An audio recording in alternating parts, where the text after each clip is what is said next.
is going on, YouTube world? My name is Ghiman Mckinney, or you can call me Juice, bringing y'all the Juice Alert today. I'm back with another video for y'all. Be sure to like this video right now, subscribe to my channel. If you are new, I do post a ton of great sports videos pretty much almost every single day. So join the party and have some fun with me. Subscribe to my channel, like the videos, all that good stuff. Today we're talking about college football. Yes, college football is about almost 5 months away. Pretty much everyone's, getting prepped for the season. They've gotten the spring games out the way. So I figured, why not do a way too early top 10 poll after the spring games, So this poll is going to be, now the criteria I made for this poll is based on how good you are. It's not projecting who's going to finish where. It's not projecting who has the toughest schedule, who has the hardest schedule. It's not projecting who made the college football playoffs last year, all that good stuff. It's about who has the best team out there. Don't be disappointed if you are not on this list, because guess what? You can still make the playoffs. The three teams that just missed were Notre Dame, Texas A&M, and Washington. Let's start with Washington. Washington obviously won the Pac-12 last year. They potentially still could win the Pac-12. I think they're still the class of the Pac-12 right now, but they did lose a ton of players on defense. They had 2 starters coming back on defense, and that's what they pride themselves on defense. They do have Jacob Eason coming in at quarterback, but losing so many players on defense, and they never really have a great dynamic offense. I have to pause a little bit. I have to see a little more from Washington before I can say they're a top 10 talented team. Texas A&M, Jimbo Fisher doing a really good job. They had a dominant win over NC State in a bowl game. They had a pretty good year. Jimbo Fisher's doing some really good things, but I do think, I have to wait a little bit more with them. I don't know if they're quite as talented as some of these teams ahead of them. Final team that just missed is Notre Dame. Now, I understand Notre Dame fan will say, oh, we just made the college football playoff last year. Yeah, and guess what? It doesn't matter. Oh, boy, Notre Dame fans, I was wrong, but you're getting smacked anyway. Oh, okay, it does not matter. I'm going based off how talented you are. And anyone that watched college football last year knows Notre Dame was not one of the 4 best teams last year talent-wise. Now, guess what, Notre Dame fans? You should be happy about this. I said even last year, I would have voted you guys into the playoffs, so you got in the playoffs, you deserve to be in the playoffs. I just think Notre Dame, you looked pretty average last year versus some really bad teams. You look pretty good at times, but I need to see a little bit more. I do think there are legitimately 10 more talented teams than Notre Dame. Not to say that Notre Dame will not have a good year. All right, number 10 on my list, I have the Michigan Wolverines. Michigan, I think they're going to have a pretty solid year. Now, Michigan last year, obviously, they lost to Ohio State by a bunch of points. It's finally Jim Harbaugh's here. Fourth year, man. We got all our players, man. We got all our players, G. Touchdown! Defense in the country! I don't see him on the field. I don't see it either. Where's they at? Michigan, Ohio State, just scored again.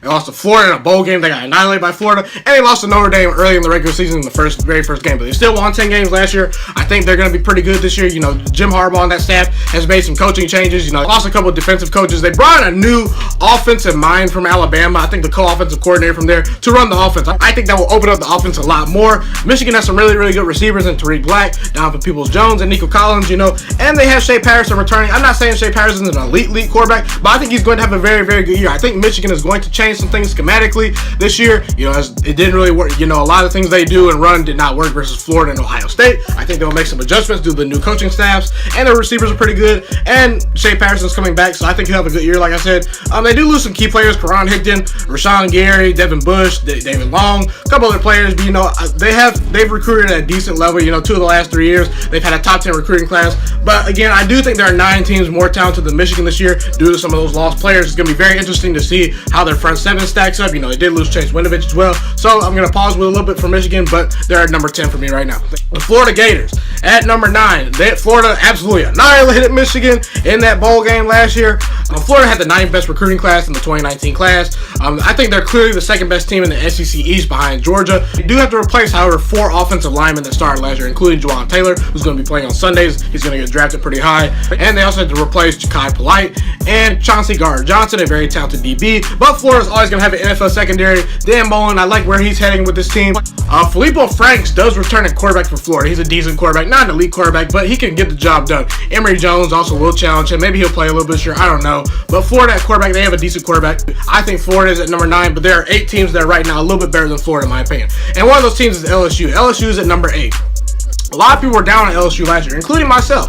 But Joe Burrow returns for his final season at LSU. But by the way, it's very funny. LSU fans think, oh, Joe Burrow's so good, man. You see Joe Burrow? You see Joe Burrow? I mean, hey, look, you can thank my Ohio State Buckeyes for actually giving you a great quarterback. It's funny. You give LSU a decent quarterback, they think he's the second coming to Joe Montana. I mean, it's so funny. They've never had a quarterback, so any type of good quarterback play LSU can get, they're going to be hyped about. But LSU, they do lose some key players in Devin White and Greedy Williams, a couple other pieces on defense. LSU is always going to recruit at an insanely high level. They were able to land the number 1 cornerback, and they also landed one of the top 2 running backs for the 2019 class. So their recruiting class was very, very good. I think Joe Burrow is actually going to have a good year. It's the second year with the offense. I do think last year he was adjusting a little bit. They'll open the playbook up for him a little bit more. I just think there are a couple more teams that are a little bit more talented than LSU. I don't like their offense particularly. I don't really love their wide receivers, but LSU is going to be a pretty solid team. Alright, so this year, Oregon is going to be the team that I'm higher on than most people. I think Oregon is going to have a very, very good year. Last year, they won 9 games, a pretty good year. But I honestly think Oregon should have been ranked at the end of the year. They were a pretty good team. They had some questionable losses to Arizona, Utah, and I think another team, I forget. But, they just lost some games. They shouldn't. Also, Stanford, they lost some games last year they really shouldn't have lost. But I think Oregon's going to be very good. They returned 10 stars on offense. Justin Herbert is an NFL quarterback. He's going to put up great numbers, with that offense coming back. He's an NFL quarterback. Like I said, he's going to play on Sundays. You have a great quarterback, you're going to do great things. I do think their running backs are pretty good. Wide receivers decent. They do lose a key wide receiver from last year. And they also, they brought in some pretty nice talent, in my opinion. Kayvon Thibodeau, probably maybe the best player in the class of 2019, maybe behind Nolan Smith. They brought him in. They brought in the 7th best recruiting class this year. I think they should have been ranked at the end of last year. They're a very good team. They are going to have a top 5, top 4 offense in college football this year. That is undoubtedly with Justin Herbert coming back. I like the Oregon Ducks to be probably the most talented team in the Pac-12. I think Washington can still potentially win that title, but if it's the year to knock Washington off, it's this year. Oregon is going to be very good and have a high-powered offense. They'll be decent on defense too. They're never terrible on defense, but they're going to be good enough on defense to win games. They don't need to be great because their offense is so good. Texas Longhorns for me. All right, number 6. Okay, now off a huge upset win versus Georgia in the Sugar Bowl, Texas is looking to have a really, really good year under Tom Herman. I like Tom Herman as a head coach. I think he's a very good head coach. They do lose a lot of talent, I think, but I do think they've recruited well. They had the 3rd best recruiting class this year.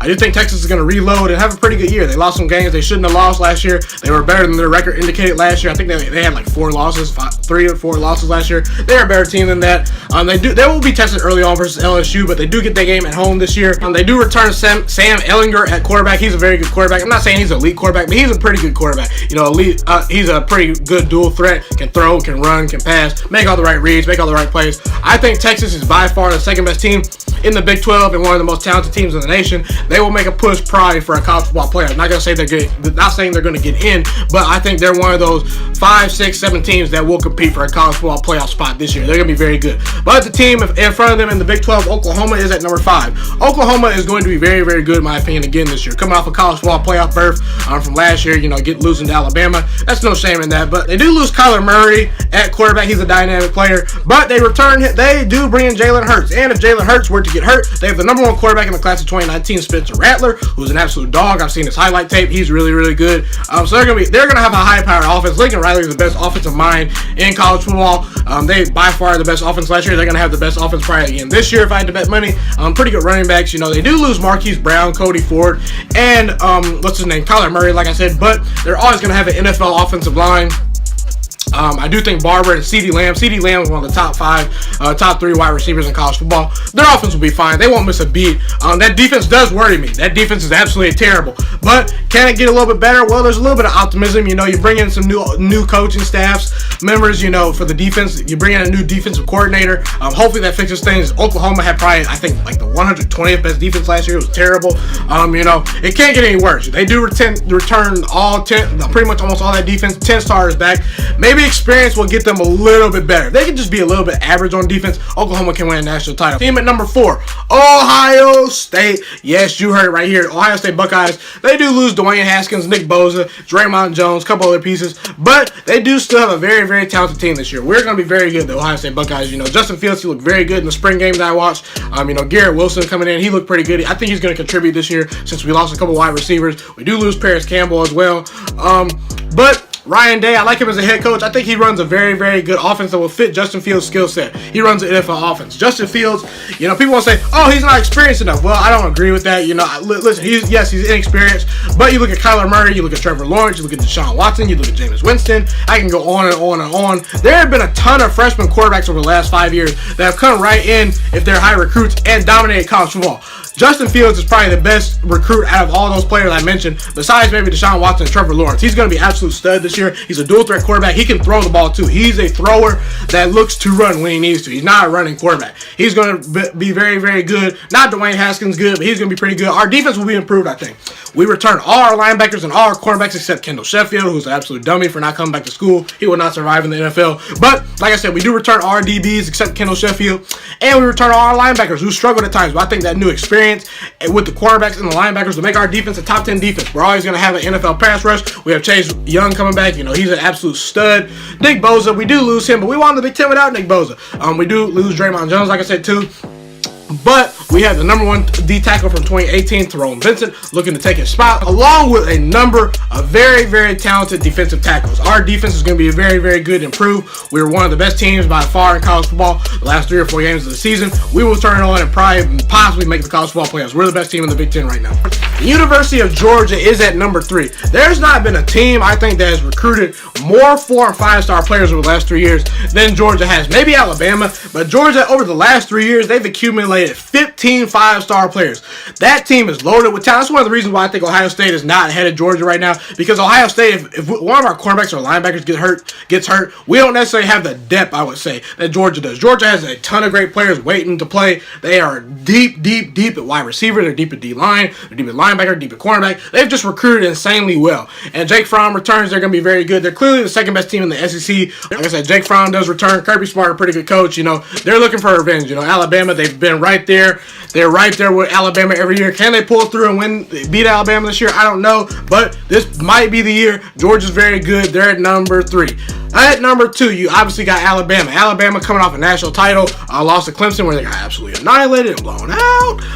But they're pretty good still. You know, Tua Tagovailoa, he's a great quarterback. He returns. They return all their weapons and wide receivers except Irv Smith. Their defense is going to be, you know, have to do some retooling with Quentin Williams, Mack Wilson, Deontay Thompson, a couple other players leaving, but they always reload. Alabama always has great players behind everyone waiting to play. They landed the number 1 recruiting class this year. Don't count out a ticked off Nick Saban team. Alabama's going to be very good. They'll be motivated this year after that national title loss. They're at number 2.